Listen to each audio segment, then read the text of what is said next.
I think one of the challenges is getting the level of ambition right. We need to stimulate the market. We think we really do need CCS. We need that option to pull carbon dioxide out of the atmosphere in the long term, and there's some useful interim solutions for it as well. But there's also a kind of challenge around not seeing it as the only solution and not rushing to that over and above other solutions. So trying to stimulate the market and get this technology tested in the UK context, but not race ahead, is quite a challenge from an NGO perspective. So it's really good as well to have the conversation today around some of this stuff.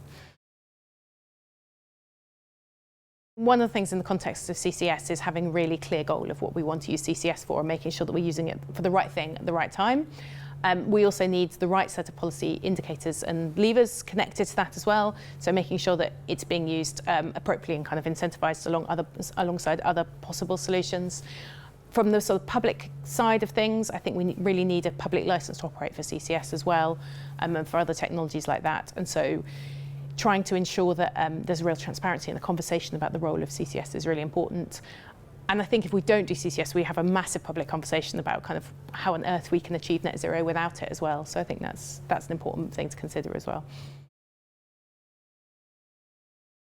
I mean, I think you just have to look at the weather we've had this year and the extreme events and last year as well to know that this is beginning to really be quite pressing.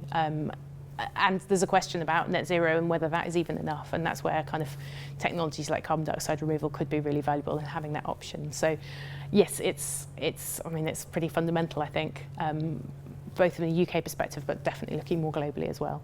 And the UK could be an important place to kind of test technologies and actually lead the way in further lead the way as well. We've already led the way in some areas, but in finding further solutions.